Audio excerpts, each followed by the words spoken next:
भैरवपुर नाम का एक पुराना गांव था। गांव के चारों तरफ घना जंगल, सूखे खेत और ऊंचे पहाड़ थे।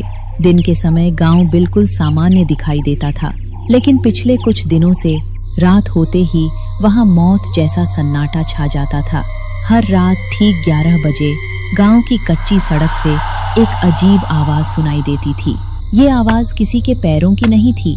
ये आवाज एक लकड़ी के डंडे की थी, जिससे कोई पुराने मोटे टायर को मारते हुए आगे बढ़ा रहा था। उस टायर के पीछे लाल और काली साड़ी पहने एक चुड़ैल चलती थी। चेहरा जला हुआ था और आंखों की जगह 2 काले गड्ढे दिखाई देते थे। राघव, आज फिर वही आवाज आ रही है। हर रात वो हमारे घर के सामने रुकती है और टायर पर 3 डंडे मारती है। मुझे डर लग रहा है कि एक दिन वो हमारे घर का दरवाजा भी तोड़ देगी। खिड़की से दूर रहो मीना। गांव के लोग कह रहे हैं कि वो चुड़ैल किसी की नजर अपने ऊपर पड़ते ही समझ जाती है। जब तक हम घर के अंदर हैं, शायद वो हमें कुछ नहीं करेगी। अचानक उनके घर के बाहर टायर रुकने की आवाज आई। इसके बाद चुड़ैल की भारी आवाज सुनाई दी। किसी ने भी मेरे टायर को रोकने की कोशिश की तो वो उसकी जिंदगी का आखिरी दिन होगा। बाहर टायर धीरे धीरे आगे बढ़ गया। उसी समय गांव का एक आदमी शराब पीकर सड़क पर निकल आया। उसका नाम तेजपाल था। उसे चुड़ैल की बातों पर विश्वास नहीं था। कौन है वहाँ? रोज रात को पूरे गांव को डराती है। सामने आ, आज देखता हूँ तू कौन सी चुड़ैल है। टायर अचानक रुक गया। चुड़ैल ने धीरे धीरे अपनी गर्दन घुमाकर तेजपाल की तरफ देखा। मेरे सामने आने वाले को वापस जाने का रास्ता नहीं मिलता। मुझे डराने की कोशिश मत कर। एक बूढ़ी औरत टायर लेकर घूम रही है और पूरा गांव घरों में छिपा बैठा है। चुड़ैल ने टायर पर जोर से डंडा मारा। टायर बहुत तेजी से तेजपाल की तरफ बढ़ा। अगली सुबह तेजपाल की लाश गांव के कुएं के पास मिली। अब पूरे गांव को यकीन हो गया कि वो कोई साधारण औरत नहीं थी। अगली शाम राघव ने अपने घर पर हरिया, सुमन, मीना और पंडित देवनाथ को बुलाया। हम कब तक घरों में बंद रहेंगे? 3 लोग पहले ही मारे जा चुके हैं। खेतों की रखवाली बंद है। रात को कोई बीमार हो जाए तो उसे अस्पताल तक नहीं ले जा सकते। हमें उस चुड़ैल से छुटकारा पाने का कोई रास्ता ढूंढना होगा। मैंने उसे 2 रात ध्यान से देखा है। वो पूरे गांव में घूमने के बाद पुराने बंद पड़े टायर के गोदाम की तरफ जाती है। सूरज निकलने से कुछ देर पहले वो उसी जगह गायब हो जाती है। उसका सारा खेल उस टायर से जुड़ा हुआ लगता है। वो उसे एक पल के लिए भी अपने से अलग नहीं करती। हो सकता है उसकी ताकत उसी टायर में हो। लेकिन वो टायर चुराएगा कौन? जो भी उसके पास जाएगा वो उसे मार डालेगी। तेजपाल के साथ क्या हुआ हम सब ने देखा है। हर आत्मा किसी न किसी वस्तु या जगह से बंधी होती है। उस चुड़ैल का बंधन उसका टायर हो सकता है, लेकिन बिना सच जाने टायर को छूना खतरनाक होगा। फिर भी हमारे पास ज्यादा समय नहीं है। आज रात हमें उसका पीछा करना होगा। उस रात 5 लोग गांव के आखिरी घर के पीछे छिप गए। ठीक 11 बजे वही आवाज सुनाई दी। चुड़ैल टायर चलाते हुए उनके सामने से गुजरी। चुड़ैल गांव का तीसरा चक्कर पूरा करके पुराने टायर के गोदाम के पास पहुंची। चुड़ैल ने टायर को जमीन पर गिराया। उसका रोना किसी औरत के रोने जैसा नहीं था। मेरा नाम मिटा दिया, मेरी हड्डियां छिपा दी, लेकिन मेरा रास्ता अभी पूरा नहीं हुआ। कुछ देर बाद चुड़ैल गोदाम के पीछे खड़े सूखे पीपल के पेड़ की तरफ गई और धुएं में बदलकर गायब हो गई। टायर जमीन पर अकेला पड़ा था। यही मौका है, अभी इसे उठा लेते हैं। सुबह होने में ज्यादा समय नहीं बचा है। जल्दी मत करो, टायर के अंदर से बहुत बुरी शक्ति निकल रही है। इसे हाथ से मत छूना। लोहे की छड़ों के सहारे उठाकर मंदिर तक ले चलो। जैसे ही टायर जमीन से ऊपर उठा, पूरे जंगल में एक भयानक चीख गूंजने लगी। चुड़ैल की आवाज चारों तरफ से आने लगी।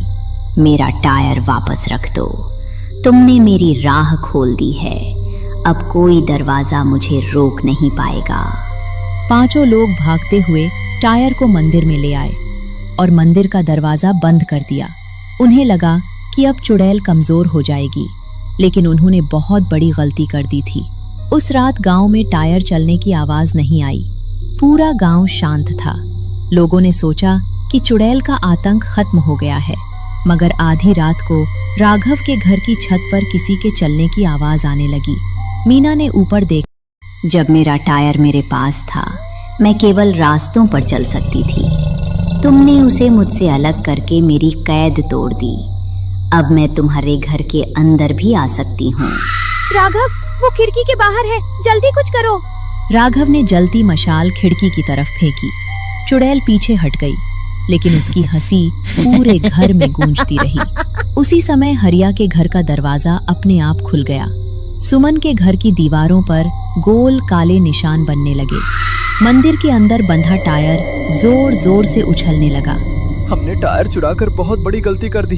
पहले वो केवल सड़कों पर घूमती थी, लेकिन अब वो कहीं भी आ सकती है। पंडित जी, सच बताइए, इस टायर में क्या है? मेरे पिता ने मरने से पहले मुझे एक पुरानी किताब दी थी। उसमें इस गोदाम और एक औरत का जिक्र था। मैंने उस बात को गांव की पुरानी कहानी समझकर कभी ध्यान नहीं दिया। अब हमें वो किताब देखनी होगी। पंडित देवनाथ उन्हें अपने घर ले गए।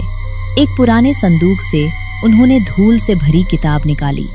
उस किताब में 32 साल पुरानी घटना लिखी हुई थी। उस समय पुराने गोदाम के पास गौरी नाम की एक औरत अपने पति के साथ टायर ठीक करने की दुकान चलाती थी। गौरी बहुत ईमानदार थी। एक रात गांव के 3 लालची लोगों ने एक मुसाफिर को लूटने के लिए उसकी गाड़ी का टायर काट दिया। गौरी ने उन्हें देख लिया और गांव के सामने सच बताने की धमकी दी। अपना अपराध छिपाने के लिए उन लोगों ने गौरी और उसके पति को मार दिया। उन्होंने गौरी के शरीर को एक बड़े टायर के अंदर छिपाकर गोदाम में आग लगा दी।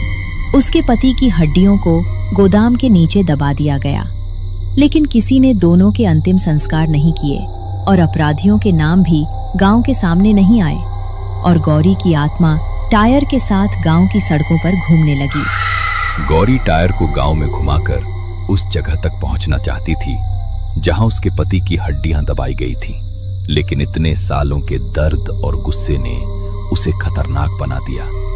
जो भी उसके सामने आता था उसे वो अपने हत्यारों में से एक समझकर मार देती थी। इसका मतलब टायर उसकी ताकत नहीं, उसकी कैद था। उसे चुराकर हमने आत्मा को पूरी तरह आजाद कर दिया। तो उसे खत्म करने का रास्ता क्या है? हमें टायर वापस गोदाम में ले जाना होगा। टायर के अंदर मौजूद गौरी की निशानी और जमीन के नीचे दबे उसके पति के शरीर को निकालकर एक साथ अंतिम संस्कार करना होगा। किताब में उन 3 लोगों के नाम भी लिखे हैं क्या?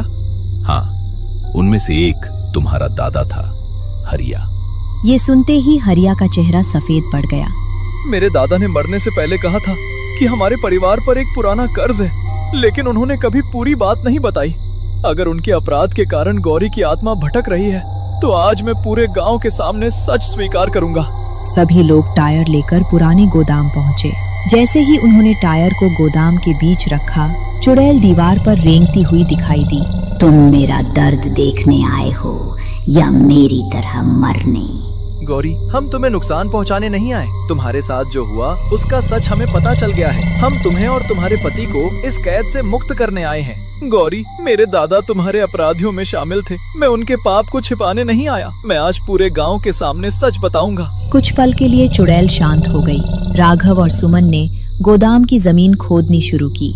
थोड़ी देर बाद उन्हें लोहे का एक पुराना बक्सा मिला। उसके अंदर जली हुई हड्डियां, एक आदमी की अंगूठी और 3 अपराधियों के नाम लिखी पर्ची थी। मीना ने टायर को काटा। उसके अंदर से जली हुई चूड़ियां, बालों की एक चोटी और एक छोटी हड्डी निकली। पंडित देवनाथ ने गोदाम के बाहर चिता तैयार की। गौरी और उसके पति की बची हुई निशानियां एक साथ चिता पर रखी गईं। मेरा नाम बोलो। इतने सालों तक मेरा नाम मिटाया गया। मेरी मौत को आग का हादसा कहा गया। तुम्हारा नाम गौरी था। तुम्हें और तुम्हारे पति को मारा गया था। आज से गांव का कोई भी इंसान इस सच को नहीं छिपाएगा। पंडित देवनाथ ने चिता में आग लगा दी। जैसे जैसे आग तेज हुई, चुड़ैल का भयानक चेहरा बदलने लगा। मैं न्याय चाहती थी, लेकिन मेरा दर्द इतना बढ़ गया कि मैं खुद मौत बन गई। मेरे कारण जिन निर्दोष लोगों की जान गई, उनकी आत्माओं से मेरी तरफ से माफी मांगना। गौरी ने आखिरी बार अपने पुराने टायर की तरफ देखा। टायर अपने आप चिता की तरफ लुढ़का और आग में गिर गया। अगली सुबह हरिया ने पूरे गांव के सामने अपने दादा और बाकी अपराधियों का सच बताया। उस रात कई दिनों बाद भैरवपुर के लोगों ने अपने दरवाजे खुले रखे।